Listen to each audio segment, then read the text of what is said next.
सोमवार का रखते हैं गुरुवार? गुरुवार। गुरुवार। जी जी। आरती में दिया पीतल का या चांदी का? दोनों, भगवान को सब पसंद है। वाह भाई। सूर्य या चंद्र ज्योतिष में ज़्यादा महत्वपूर्ण कौन? दोनों ये दिशा ऊर्जा दोनों एक साथ है।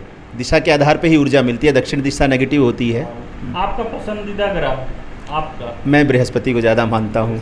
जी बिल्कुल। उसी प्रकार से ये जो पांचों तत्व हैं, जो जल है, जैसे आप कभी समुद्र के किनारे बैठेंगे तो जल आपके भीतर के जल को प्रभावित करता है। सही बात।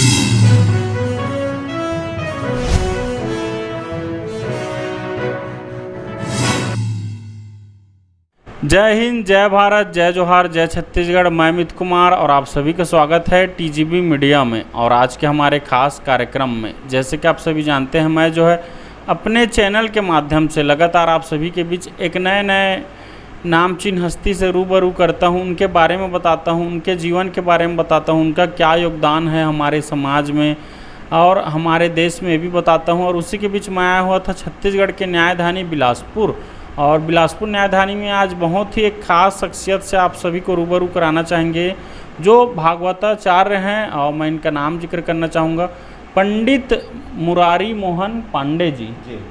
और आपके स्वागत के लिए 2 लाइन बोलना चाहूँगा पंडित जी। मैं ज्ञान के सागर, भक्ति के धनी, वाणी में गंगा, हृदय में रवानी, ज्योतिष के ज्ञानी, धर्म के प्रचारक, भागवत कथा के अनुपम उपचारक, और श्री गणेश की कृपा हर शब्द में बसी है। स्वागत है आपका, सादर नमसी। तो सर्वप्रथम स्वागत है पंडित जी आपका हमारे चैनल में। राधे राधे।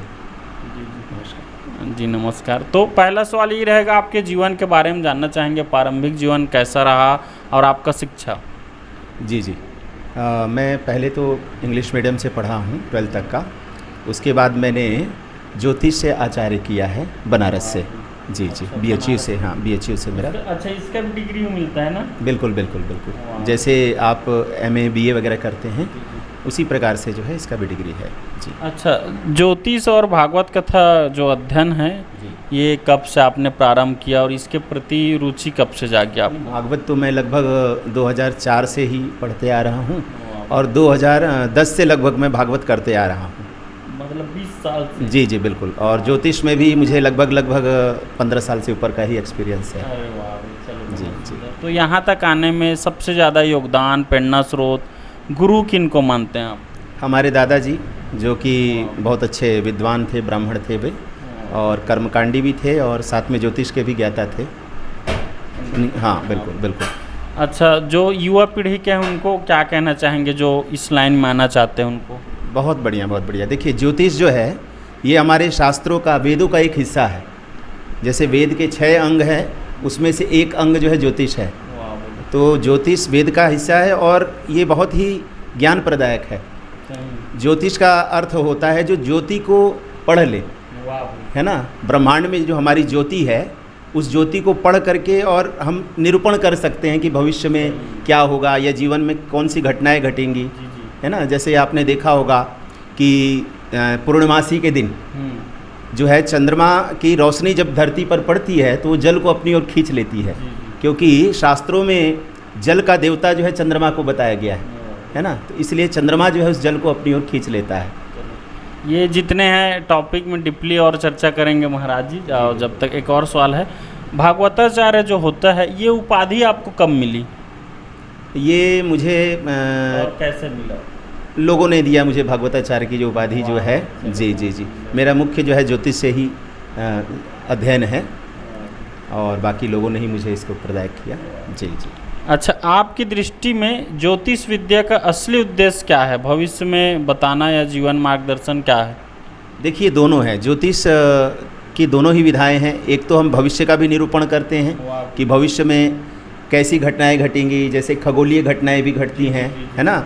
कभी कभी आप देखते हैं भूकंप आता है ना। इसके अलावा ज्वालामुखी है, या बहुत सी प्राकृतिक आपदाएं आती हैं, उसका अध्ययन भी ज्योतिष में आया हुआ है ना। इसके अलावा भविष्य के अलावा आप वर्तमान की स्थिति का भी निरूपण कर सकते हैं। ग्रहों के आधार पर आप ये बता सकते हैं कि आपके भविष्य में क्या घटनाएं होंगी, और वर्तमान में आप अपने वर्तमान को कैसे सुधार सकते हैं ग्रहों के आधार पर।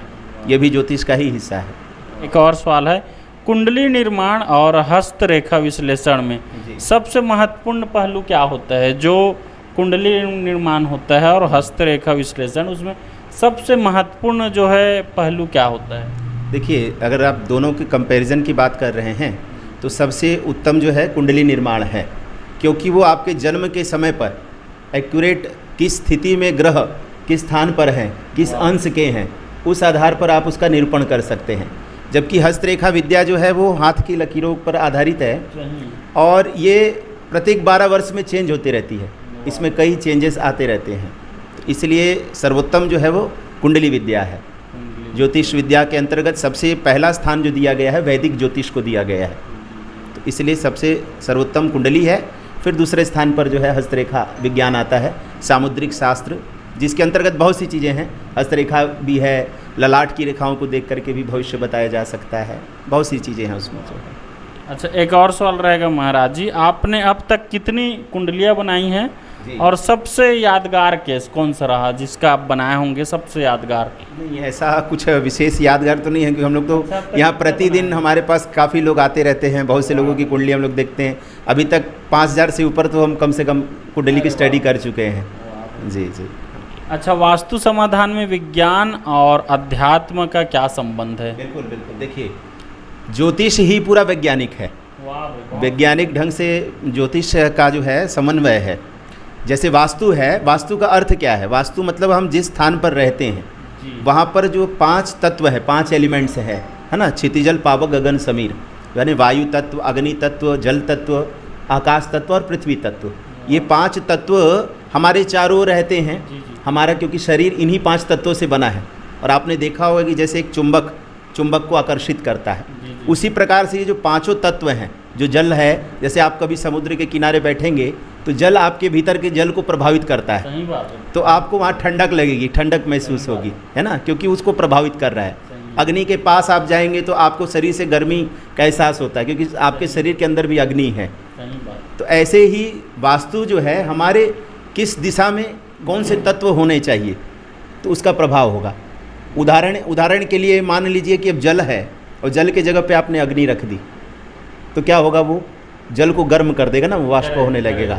उसी प्रकार से वास्तु का अध्ययन है। वास्तु में एक एक स्थान निर्धारित किया गया है कि किस स्थान पर किस तत्व को रखेंगे तो हमारे ऊपर उसका कैसा प्रभाव पड़ेगा। चलो, बहुत सुंदर महाराज। अच्छा, भागवत कथा आप करते हैं, इसके माध्यम से समाज को आप क्या संदेश देना चाहते हैं? देखिए, भागवत कथा का जो संदेश यही है। भागवत जो कि 5 अक्षरों से बना है, भ, ग, व और त, जिसमें चारों चीज़ें हैं। भ यानी भक्ति, ग यानी ज्ञान, है ना, और व मतलब वैराग्य, और त जो है वो तत्व है। यानी भक्ति, ज्ञान और वैराग्य, ये तीनों चीज़ें जब हमारे जीवन में आ जाती है तो हमें तत्व की यानी परमेश्वर की प्राप्ति हो जाती है। यही भागवत का जो है मूल उद्देश्य होता है कि व्यक्ति को भगवान से जोड़ना। वो भगवान से कैसे जुड़ेगा? तो भक्ति और ज्ञान और वैराग्य के मार्ग से। तो ये 3 चीज़ें जो हैं आवश्यक है जीवन में, यदि हम उस मार्ग में जाना चाहते हैं भगवान के। तो बहुत सुंदर महाराज। एक और सवाल रहेगा, पूजा अनुष्ठान करने का सही समय और तरीका कैसे तय किया जाता है, क्या कहना चाहेंगे? उसके लिए शास्त्रों में अलग अलग मुहूर्त हैं। प्रत्येक पूजन के लिए अलग अलग नक्षत्र होते हैं, उसके लिए मुहूर्त निर्धारित किया गया है। आपको वाहन खरीदना है, उसके लिए अलग मुहूर्त है। आपको मकान बनाना है, उसके लिए अलग मुहूर्त है। विवाह के लिए अलग मुहूर्त है। तो वो सभी के लिए शास्त्रों में 27 नक्षत्र हैं, और उन 27 नक्षत्रों में अलग अलग उसका जो है स्वरूप बताया गया कि किस नक्षत्र में क्या करना चाहिए। इसके अलावा होरा होती है, इसके अलावा आपका लग्न होता है कि किस लग्न में अपने को क्या करना है। अच्छा, पूजा और अनुष्ठान व्यक्ति के जीवन में वास्तविक परिवर्तन ला सकते हैं? हाँ, बिल्कुल ला सकते हैं। देखिए, पूजन अनुष्ठान, जैसा कि पहले तो आध्यात्म से जब आदमी जुड़ता है तो किसी भी परिस्थिति में उसके अंदर में एक सात्विकता आती है, एक पॉजिटिव एटीट्यूड आता है, तो वो समस्याओं से लड़ सकता है। दूसरा, ग्रह जब उसके अच्छे होंगे तो वो फिर उसके जीवन में जो है ऑटोमेटिक अपने आप, क्योंकि ग्रह मतलब जैसे मैंने पहले भी कहा कि ग्रह भी एक एलिमेंट है। प्रत्येक ग्रह एक एक एलिमेंट से बने हुए हैं। जैसे मंगल है, उसमें अग्नि तत्व है, सूर्य है, उसमें अग्नि तत्व है, चंद्रमा है, उसमें जल तत्व है। तो ये सब हमको प्रभावित करते हैं। तो अगर सही समय में हम उसका अनुष्ठान कर रहे हैं तो वो लाभप्रदायक होते हैं, है ना। तो अनुष्ठान जो है हमारे जीवन में परिवर्तन बिल्कुल लाते हैं और मन को शांति भी देता है। मन को शांति देंगे, आपको एक आत्मिक बल की प्राप्ति होती है। अच्छा महाराज जी, अब तक के जीवन में आपके जितने अनुष्ठान किए हैं या ज्योतिषा या भगवत से जुड़ा, ऐसा कोई विशेष अनुभव किए हैं या चमत्कारी ऐसा कुछ साझा अनेक करेंगे? अनेक चमत्कार होते हैं, हमने देखे हैं। जैसे कि हमने संतान गोपाल के अभी तक जितने भी अनुष्ठान कराएं, वो संतान गोपाल के प्रभाव से संतान की प्राप्ति हुई है। बहुत से लोगों ने जो है वो जॉब के लिए अनुष्ठान कराया, या हमने तो ऐसा देखा है जैसे मृत्युंजय का अनुष्ठान लोग कराते हैं, और हाँ, महामृत्युंजय का, और बिल्कुल जिसको डॉक्टर ने जवाब दे दिया है कि ये नहीं बच सकते हैं, ऐसे लोग भी जीवित होते हुए हमने देखे हैं अपने जीवन में जो है। जाप करने से उम्र बढ़ता है? बिल्कुल बिल्कुल, महामृत्युंजय का अर्थ ही है मृत्युंजय, यानी मृत्यु पर जो विजय देने वाला है जी। बिल्कुल। अच्छा, एक और सवाल है महाराज जी, आप विदेश में भी अपना कथा या वहाँ के एकाक परामर्श दिए हैं विदेश से? नहीं, विदेश में जाने का सौभाग्य तो मतलब अभी नहीं मिला है, अभी तो भारत में ही सेवा दे रहे हैं। लेकिन बाहर से लोग हमसे संपर्क करते हैं ऑनलाइन, और मैंने ऑनलाइन बहुत सी पूजाएं कराई हैं विदेश में। विदेश में लोग गृह प्रवेश, कथा, पूजन लोग यहाँ से कराते रहते हैं ऑनलाइन। वैसे मैंने कनाडा में, ऑस्ट्रेलिया में मैंने बहुत सारी पूजाएं कराई हैं ऑनलाइन जो है यहाँ से। चलो पंडित जी, ये जान के बहुत अच्छा लगा। अब ऑनलाइन के भाई डिजिटल युग है। जी। मैं भी जो है एक ऑनलाइन अमेरिका से डायरेक्ट इंटरव्यू लिया था, तो ये फ़ायदा है सर डिजिटल का, है। अच्छा, अभी रैपिड फायर सवाल है महाराज जी, अगर आप इजाज़त देंगे तो जल्दी जल्दी रहेगा, एक चुनना है ना? इजाज़त दे दी है। पहला है आपका पसंदीदा, ऐसे तो बोलते नहीं सब भगवान मेन रहते हैं, लेकिन आपका पसंदीदा भगवान का स्वरूप कौन सा है? मैं गणेश जी को मानता हूँ, क्योंकि वो सिद्धि और बुद्धि के दाता हैं, तो बुद्धि की आवश्यकता ही सबसे अधिक है, जीवन में सबसे बड़ी बुद्धि है। सबसे ज़्यादा मांग में आने वाली ज्योतिष सेवा क्या है? सबसे अधिक लोग कुंडली विश्लेषण के लिए आते हैं। जीवन में सफलता का सबसे बड़ा मंत्र? आप पंक्चुअल होने चाहिए, टाइम के पंक्चुअल हो, परिश्रमी होने चाहिए। आपका पसंदीदा कथा रामायण या भागवत? श्रीमद् भागवत। एक शब्द में ज्योतिष को कैसे परिभाषित करेंगे? एक शब्द में। ज्योतिष मतलब जीवन का ज्ञान है, ये कह सकते हैं। राम या कृष्ण आपका प्रिय?